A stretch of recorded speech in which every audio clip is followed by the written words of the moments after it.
अस्सलाम वालेकुम दोस्तों, मेरा नाम है ज़फ़रुल्लाह। मैं अपनी एक और वीडियो के साथ हाज़िर हूँ। इसमें मैं आपको बताऊँगा कि हम यूएसबी जो है बूटेबल कैसे बनाएंगे।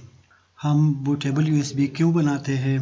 वो इसलिए बनाते हैं कि आजकल मार्केट में बहुत स्लिम किस्म के लैपटॉप आए हुए हैं जिसमें डीवीडी रोम शुरू से होती ही नहीं है। तो उस पर हम इंस्टॉलेशन अगर करना चाहे तो वो हम यूएसबी से करेंगे, लेकिन यूएसबी बूटेबल यूएसबी, इसलिए हम इसको बूटेबल बनाते हैं। यहाँ पर आते हैं माई कंप्यूटर में। यहाँ पर दोस्तों आप देख रहे हैं एक विंडोज़ बैकअप का ड्राइव है, एक यूएसबी ड्राइव है ये दोनों यूएसबी ड्राइव दोनों 16 जीबी की है। ये भी 16 जीबी और ये भी 16 जीबी, तो ये दोनों यूएसबी ड्राइव है। इसमें मैंने ऑलरेडी विंडोज़ बैकअप रखा हुआ है और इसमें अभी मैंने रखना है। दोस्तों, बूटेबल यूएसबी हम क्यों बनाते हैं? वो इसलिए बनाते हैं कि आम सादा जो यूएसबी है वो विंडोज़ तो रीड कर सकता है, लेकिन स्टार्टअप पर बायोस जो है वो इसको रीड नहीं कर सकता। इसके लिए बूटेबल यूएसबी बनानी पड़ती है। अब ये किस तरह बनते हैं, आते हैं वीडियो की तरफ। लेकिन इससे पहले जिन दोस्तों ने मेरा चैनल अभी तक सब्सक्राइब नहीं किया है उनसे गुजारिश है कि वो मेरे चैनल को सब्सक्राइब करें और बेल आइकन पर क्लिक करना ना भूलिए, ताकि मेरी आने वाली वीडियोस का नोटिफिकेशन बर वक्त आप तक पहुंच सके। तो आते हैं वीडियो की तरफ। दोस्तों, यहाँ पर हम आते हैं कमांड प्रॉम्प्ट पे, लेकिन कमांड प्रॉम्प्ट पर आने से पहले एक बात लाजमी आप गौर से सुनिए।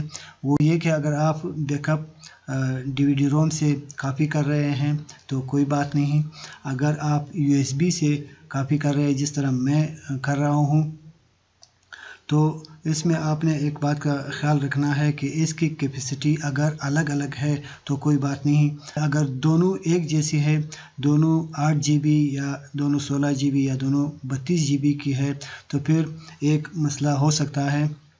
परेशानी की कोई बात नहीं, उसका हल भी मैं बताने जा रहा हूँ इसी वीडियो में। तो आते हैं कमांड प्रॉम्प्ट की तरफ। यहाँ पर सर्च पे क्लिक करके CMD लिखकर यहाँ पर कमांड प्रॉम्प्ट पर हम क्लिक कर सकते हैं, लेकिन अगर इसको हम एज ए एडमिनिस्ट्रेटर रन करें तो बेहतर रहेगा। यहाँ पर मैंने इसको रन कर दिया। अब आते हैं यहाँ पर कमांड लिखते हैं डिस्क पार्ट। दोस्तों, यहाँ पर स्पेलिंग का ख़ास ख्याल रखें, नहीं तो ये कमांड रन नहीं होगा। अब हम डिस्क पार्ट पर आए हैं। यहाँ पर हम लिखेंगे लिस्ट डिस्क कि हमारे पास कौन कौन सी डिस्क है। यहाँ पर हमारे पास 3 डिस्क है, डिस्क 0, डिस्क 1, डिस्क 2। डिस्क 0 जो है वो 698 जीबी यानी कि लैपटॉप का जो हार्ड ड्राइव है वो रिप्रेजेंट कर रहा है, और डिस्क 1 जो है वो 14 जीबी की यूएसबी है। डिस्क 2 भी 14 जीबी की यूएसबी है। अब जो मैं आपको बता रहा था कि अगर आप इसको डीवीडी से कॉपी कर रहे हो तो यहाँ पर डीवीडी की कैपेसिटी आएगी। अगर आप के यूएसबी जो है कोई 32 है, कोई 16 है, कोई 8 है, तो हर एक की अलग अलग कैपेसिटी नज़र आ रही होगी। इससे आपको पता चलेगा कि मेरी जो ब्लैंक यूएसबी है वो कौन सी है और जो बैकअप जिसमें पड़ा हुआ है वो कौन सी है। अब यहाँ पर दोनों 14 जीबी बता रहा है। अब मुझे ये पता नहीं चल रहा कि इसमें ब्लैंक कौन सी है और बैकअप वाली यूएसबी कौन सी है।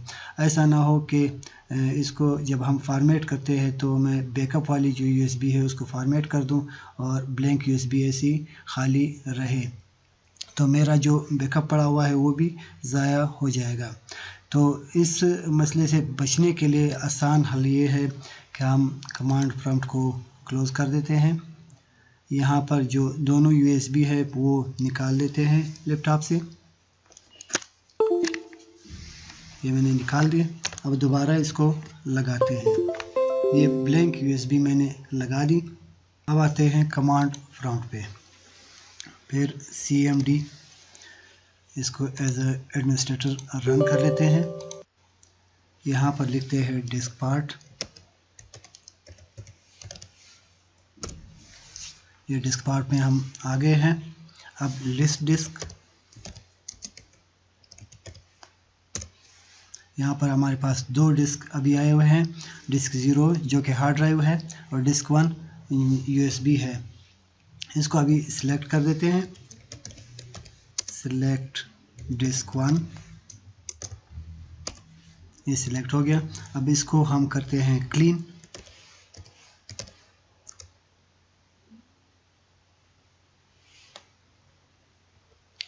ये एक्सेस डिनाइड बता रहा है, दोबारा लिख लेते हैं क्लीन, तो ये क्लीन हो गया। अब यहाँ पर हम पार्टीशन बनाते हैं, क्रिएट पार्टीशन प्राइमरी, यहाँ पर हमारी पार्टीशन बन गई। अब इस पार्टीशन को हम सिलेक्ट करते हैं,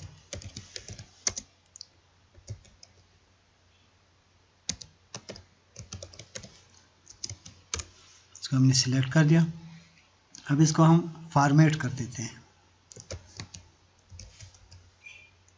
फॉर्मेट fs, ये एक कमांड है, इसको आपने याद रखना है।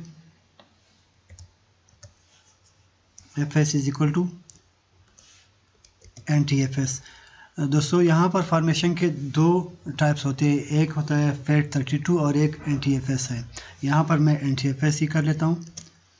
क्विक लिखना ना भूलिए, क्विक लिखने से ये जल्दी फॉर्मेट कर लेता है, अगर आप क्विक ना लिखे तो उस पर टाइम ज़्यादा लेता है। इसको इंटर कर लेते हैं। अभी ये इसके फॉर्मेट प्रोसेस जारी है, 1 मिनट का टाइम या इससे भी कम टाइम लेता है फॉर्मेशन में। यहाँ पर ये फॉर्मेट हो गया है। अब इसको हम एक्टिव कर देते हैं, ये एक्टिव हो गया। अब इसका जो लेटर है वो हम चेंज कर सकते हैं। कौन सा लेटर? यहाँ पर दिया हुआ है DEFG और ये T, USB का जो लेटर है T, वो हम चेंज कर सकते हैं अगर करना चाहे। वैसे इसकी कोई ख़ास ज़रूरत नहीं है। इसको चेंज कैसे करते हैं? Assign letter. अब इसको हम Z से रिप्लेस करते हैं। यहाँ पर ये चेंज हो गया। अगर आप यहाँ पर देखें दोस्तों, यहाँ पर पहले T था, अभी Z हो गया है। इसकी कोई ख़ास ज़रूरत नहीं है, अगर आप करना चाहे तो कर सकते हैं। अब यहाँ पर डिस्क पार्ट का काम जो है वो ख़त्म हो गया, इसको हम एग्ज़िट कर देते हैं। लेकिन एक बात याद रहे कि डिस्क पार्ट को ही एग्ज़िट करना है, कमांड प्रॉम्प्ट को एग्ज़िट नहीं करना। अब यहाँ पर हम कमांड प्रॉम्प्ट पर आए हुए हैं। अब जो है हम दूसरी USB लगाएंगे जो कि बैकअप वाली USB है, क्योंकि वो उससे हमने डेटा जो है कॉपी करना है। USB मैंने लगा दी। यहाँ पर आपको नज़र आ रहा है H लेटर से विंडोज़ बैकअप लिखा हुआ है, तो ये भी USB है। और ये जो USB ड्राइव Z लिखा हुआ है ये भी USB है। ये ब्लैंक है, इसमें अभी हमने बैकअप डालना है। तो आप मैनुअल तरीके से भी यहाँ से कॉपी करके इधर पेस्ट कर सकते हैं और कमांड प्रॉम्प्ट पे भी कर सकते हैं। यहाँ पर मैं कमांड प्रॉम्प्ट का तरीका आपको बताता हूँ कि किस तरह हम यहाँ से कॉपी कर सकते हैं।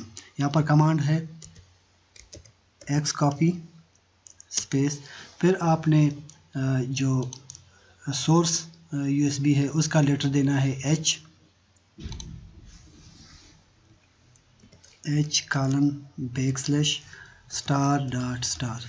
स्टार का मतलब है कि जो भी डेटा इस पे पड़ा हुआ है वो सारा हम कॉपी करते हैं।